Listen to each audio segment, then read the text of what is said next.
नमस्कार साथियों। बिहार में जाति जनगणना का कार्य प्रगति पर है और अभी जो देखा जा रहा है कि लोग मकान पे नंबर देने में थोड़ा सा कुछ ना कुछ गलती करते जा रहे हैं। या तो भवन को समझने का कंसेप्ट उनका अभी तक सही नहीं हो पाया है या मकान को नहीं समझ पा रहे हैं। तो थोड़ा सा आप 2 मिनट मेरे साथ बने रहिए और हमको लगता है कि भवन और मकान आपका सब क्लियर हो जाएगा। तो सबसे पहले भवन क्या होता है, जैसे मान लीजिए कि अभी हम कहीं सर्वे करने गए, जहां पे हम गए वहां पे अभी भवन हमको दिखा। इस भवन में जाने के बाद यहाँ के जो मुख्य अभिभावक थे उन्होंने बताया कि इस पूरे भवन परिसर में 3 मकान हैं। हम 3 परिवार रहते हैं, मतलब 3 मकान हैं। 3 मकान से आपका अभिप्राय होना चाहिए कि अगर 3 लोग अलग अलग दरवाजे का अगर इस्तेमाल करते हैं तभी वो 3 मकान होंगे। अन्यथा अगर एक भवन है और उस परिसर में बेशक 3 परिवार रहते हो, लेकिन अगर उनका निकास एक ही है तो आप उसे 3 मकान ना गिन करके उसे एक परिवार गिनेंगे, 3 परिवार गिनेंगे, माफ कीजिएगा। उसमें वो 3 परिवार है, ना कि 3 मकान है। और जब आपको नंबर देना होगा तो आप इस प्रकार देंगे। सबसे पहले भवन जहां आप गए वो भवन 001 3 संख्या में देना है। इसके बाद अगर उस भवन में अगर 3 मकान हैं तो आपको 001 से लेकर के 003 तक देना होगा। ये इसका एक की है जिससे ये पता चल जाए, कोई भी आकर देखे तो उनको यह पता चले कि यह भवन 1 में 3 मकान है, 1 से लेकर के 3 मकान तक। अब सवाल है कि जाहिर है जब इस भवन में 3 मकान होंगे तो 3 उनके प्रवेश और निकास द्वार भी होने चाहिए। इस बात को आप लोग क्लियर से समझिएगा।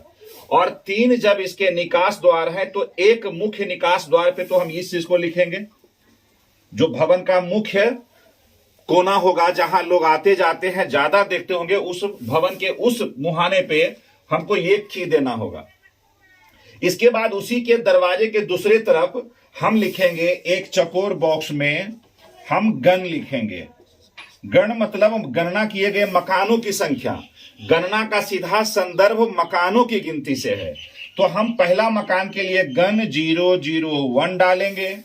फिर हम दूसरा दरवाजा पर इसी भवन के दूसरे मकान के जो दूसरा दरवाजा होगा, जहां से दूसरा परिवार निकलता जाता होगा, उसके कोने पर देखिए हमने यहां दिया है, लेकिन इसी को हम बड़ा करके दिखा रहे हैं कि इस पर आप लिखेंगे यहां पर सिर्फ, चूंकि ये देखिए भवन का कंसेप्ट क्लियर हो चुका है।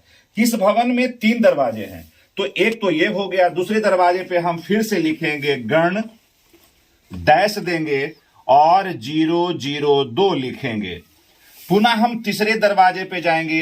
देखिए यहां लिखा हुआ है, लेकिन इसको हम बड़ा करके दिखाना चाह रहे हैं कि यहां पर भी हम उसी 6x6 का बॉक्स बनाएंगे और यहां पे भी हम गण देंगे और डैश देकर हम 003 लिखेंगे। ये इस भवन में अगर 3 मकान है तब की बात हो गई।